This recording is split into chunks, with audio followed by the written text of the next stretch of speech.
Now I'm going to talk about matrix inverses. I've been using this a little bit in some of the previous lectures, but I'm going to talk about it more carefully now. You have a square matrix, n by n matrix A, and you're looking for a matrix B such that A times B is the identity. So B will be the inverse of A. Well, immediately it comes to mind, what about the other order? What if I asked B times A is the identity? Since matrix multiplication isn't commutative, those are possibly different. And so here's the definition. A is an n by n matrix, and again, we're only talking about square matrices here. And the inverse of A is written A inverse, and it's the matrix satisfying A inverse is equal to the identity. And again, everything here is n by n. And I'm only writing it on the right. I'm only requiring that A times A inverse is equal to the identity. And, well, it's a fact that if A inverse is equal to the identity, well, that happens if and only if A inverse A is equal to the identity. So even though matrix multiplication isn't commutative in general, for A and A inverse, it doesn't matter whether you do it on the right or the left. So we can just say the inverse, and we don't have to say right or left inverse. Later, when we talk about rectangular matrices, we're going to be talking about different left and right inverses, but never mind that for now. So the obvious question that comes up right away is, does it exist? If you have an n by n matrix, is there necessarily an inverse?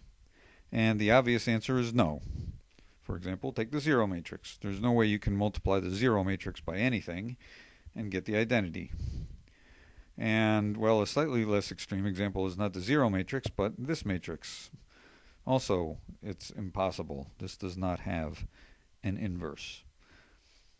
So, right away, the question is, how do you tell if a matrix has an inverse? And, well, if it does, how do you compute it?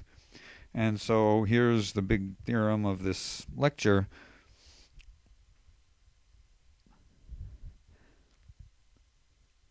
I forgot to mention the word invertible, which is to say that the inverse exists.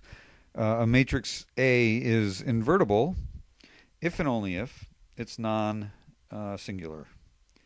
And remember, non-singular we talked about previously. That means that it can be row reduced to an upper triangular matrix with non-zero entries on the diagonal. And permutations are allowed. That's always the one thing you got to remember. There's non-singular and there's regular. And the non-singular, you're allowed to apply row operations, including permutations. Or in other words, it has a permuted LU decomposition.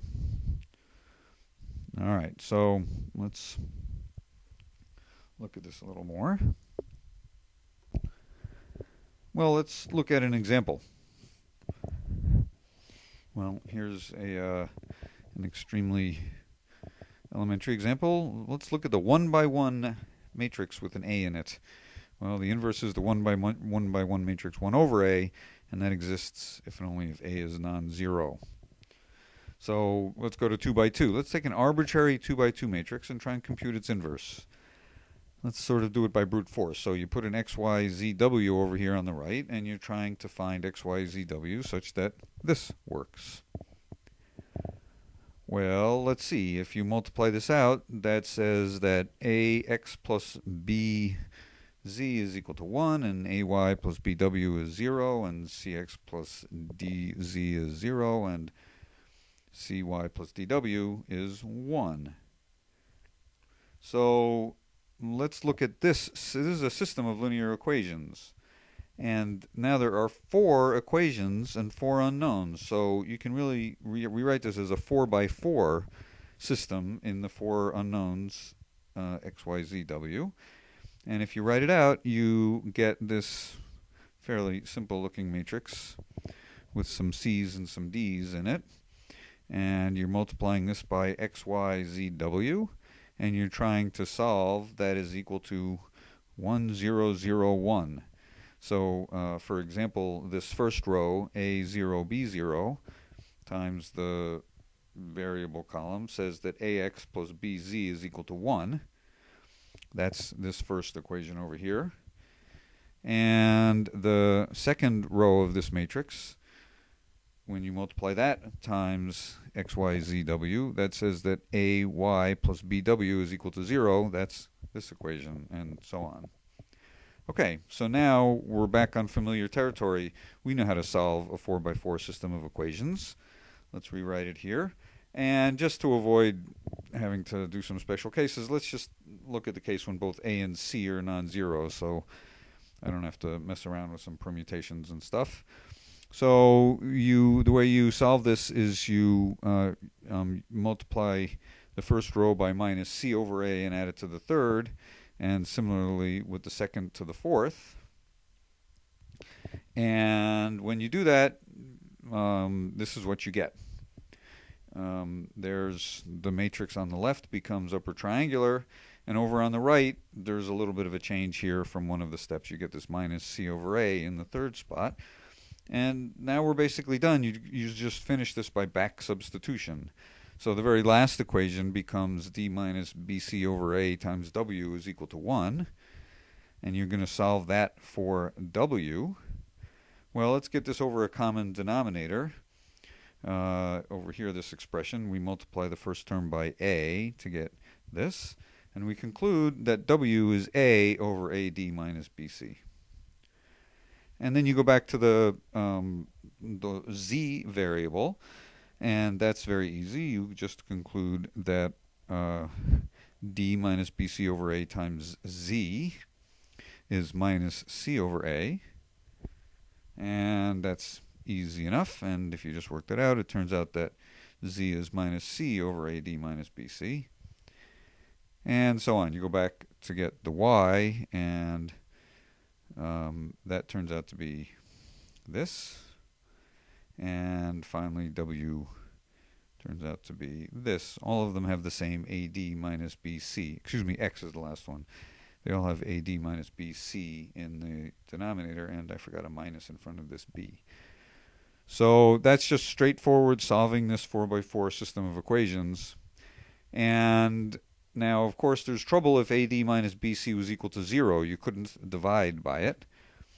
So that's that basically proves the following theorem. Suppose A is a 2x2 matrix, A, B, C, D. Then it's invertible if and only if AD minus BC is not equal to 0. And if that condition holds, then the inverse is this matrix, 1 over AD minus BC, times this fellow, D minus B minus C, A. And that is to say, the way to remember this is you switch the diagonal elements, the A and the D, and you change the sign on the off-diagonal elements. And I proved this in the case when A and C, I think it was, were non-zero. There's a couple of other things to check when they are, but this is true in all cases. Okay, so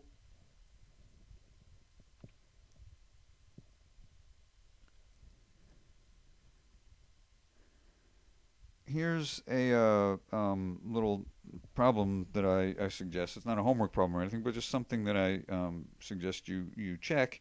Is you take this matrix A, B, C, D, and you check that that it's non-singular, and the condition that it be non-singular is exactly AD minus BC is non-zero. All right. So let's write down an algorithm now for computing the inverse of a matrix, and then I'll explain why this, put all the pieces together. So the algorithm is the following. You take your matrix A and you make this bigger matrix by matching it up with an identity matrix, and you do a bunch of row operations to convert the A into the identity. You apply the same row operations and to this whole rectangular matrix, and it converts the I into A inverse. It looks a little bit like magic, but it's actually quite elementary, and it works very nicely. So let's do a simple example. Let's take the matrix 0, 1, 1, 2 and compute its inverse. So you take 0, 1, 1, 2, and then you put next to it this identity matrix like this.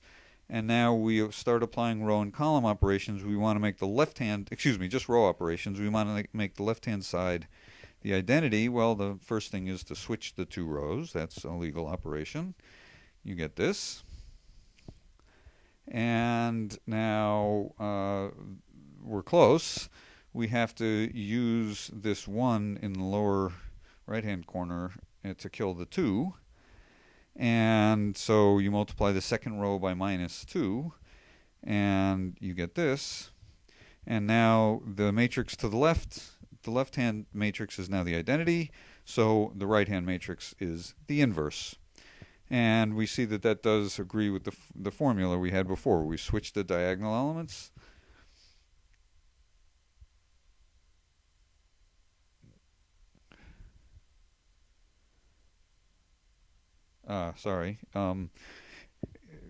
There's the determinant of this matrix is minus 1. So we switch the diagonal elements and we put minuses on the off diagonals, but then we multiplied the whole thing by minus 1. And so that's correct. And here I'm just checking if you multiply these matrices in either order, you get the identity. Good. Okay, so now let's explain why this works. So I'm going to explain together sort of simultaneously two things. The theorem that A is invertible if and only if it's non-singular, and at the same time the algorithm.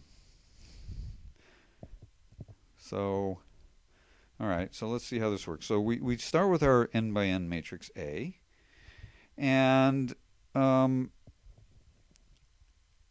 I want to find a matrix B such that B times A is the identity. And I said before B was on the right, but I also said it doesn't matter. So for now, it's convenient to put it on the left.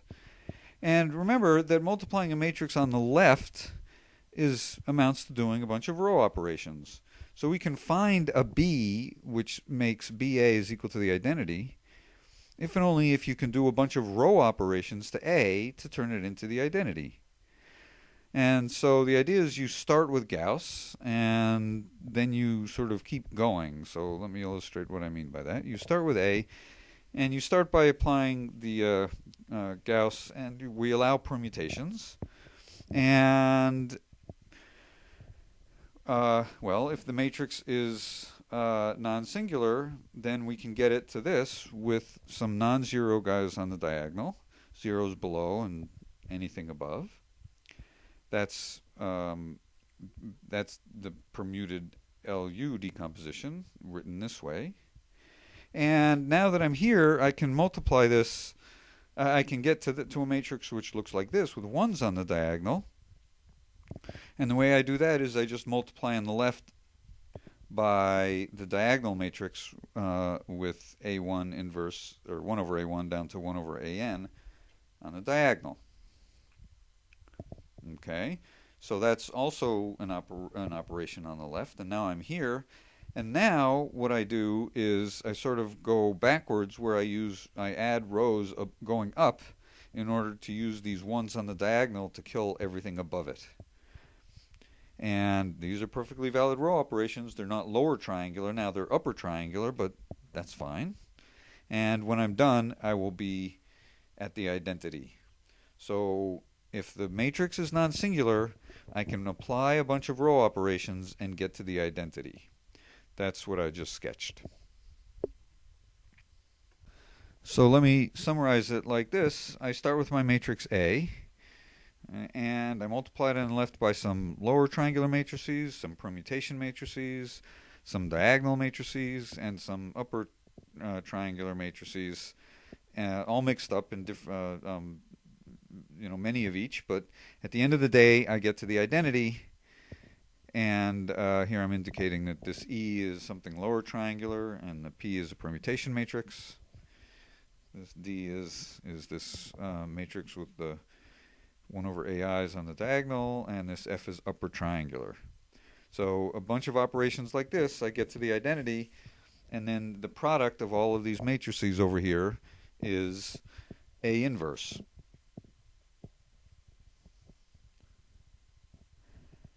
So, and this thing here in the parentheses it's not upper triangular or lower triangular or anything, it's just another matrix. And so let's plug this into the algorithm. We're practically there. It's quite elementary. We just see that if we take this A and I and we do all these operations to the A, we're doing the same operations to the I. So for example, you multiply by one of these E's, or then we multiply by a P or whatever, and we just keep applying these operations. And when I eventually get this matrix on the left to be the identity, that's this BA, on the right I'll have this matrix B times I. And this BA is the identity, and BI is B, and so B is A inverse. So it's elementary. So let's just look at an example. Suppose I wanted to compute the inverse of this matrix 2, 1, 1, 1. I make this matrix 2, 1, 1, 1, and then 1 the identity to the right. And I start applying operations. So I'm going to first switch the two rows. I'm allowed to do that if I want. So that has the advantage of having a pivot of 1 in the upper. The first pivot will be 1. And now I can use that 1 to multiply the first row by 2 and kill that 2 to get 1, 1, 0, 1. And 0 minus 1, 1 minus 2. And now I can multiply the second row by minus 1 to change that minus 1 to a plus 1. And finally I can add minus 1 times the second row to the first row to kill this 1. And I've arrived at the identity on the left-hand side.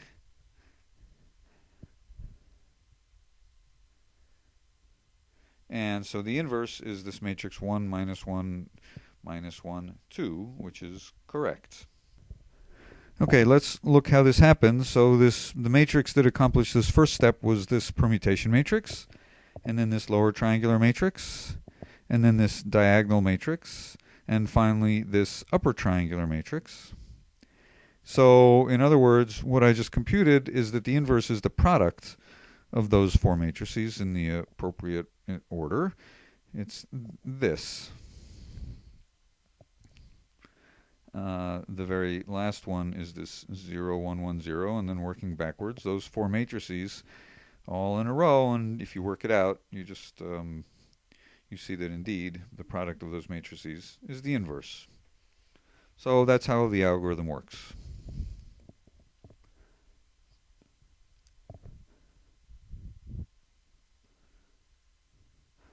Okay, one thing that we see from this is a refined LU decomposition, and the theorem is the following. Suppose you have a regular matrix, and remember that's one that you can get into upper triangular form with no permutations needed. And then there's a decomposition LDV, which is very similar to the LU decomposition, where L is special lower triangular. D is diagonal with non-zero entries on the diagonal, and V is special upper triangular. So the difference from the LU decomposition is in that U is not necessarily special. Here I've made U special, replaced it with V, and just by pulling the constants on the diagonal out and putting them into D. So that's really all that's going on here is you're writing u is equal to dv. So let me just illustrate.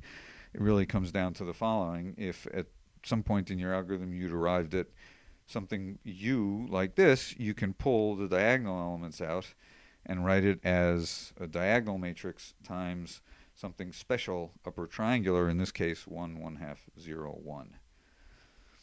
So that's u, and I've written it as dv. All right, so that's just a minor tweak of the LU decomposition.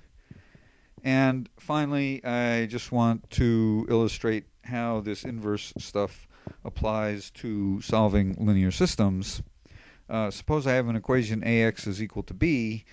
Well, the gold standard, the easiest, the best, and the nicest is when A is invertible. So A is an n by n matrix, and suppose it's invertible, then it's very easy to solve this equation. You simply have that x, you multiply both sides of this equation on the left by A inverse, and you conclude it has a unique solution, x is equal to A inverse b. So solving this amounts to computing the inverse of A, and we know how to do that. So let's do a quick example of that. If you had this matrix 2, 1, 1, 1, x, y, and you're solving this, then the solution is x, y is equal to the inverse of 2, 1, 1, 1, which is to say this matrix times 3, 2. And that is the matrix 1 and plus 1. So 1, 1. And you can check that is indeed the only solution to this equation. And I'll just conclude with a, so to speak, non-example. Suppose you took a matrix which was not invertible. So, for example, 1, 1, 1, 1, and we wanted to solve this equation. Well, let's write this out. What is it? It's this matrix is not invertible, as you can easily check. And this is really two equations, x plus y is equal to 2 and x plus y is equal to 2. Well, of course, it's just one equation, x plus y is equal to 2. And so there's an infinite number of solutions. You can pick any x and then set y is equal to 2 minus x. And so it's clear there's no unique solution. There are infinitely many solutions. So for example, you could take x is equal to 0 and y is 2, or 1, 1, or 2, 0, and so on and so forth. Infinitely many solutions. Okay.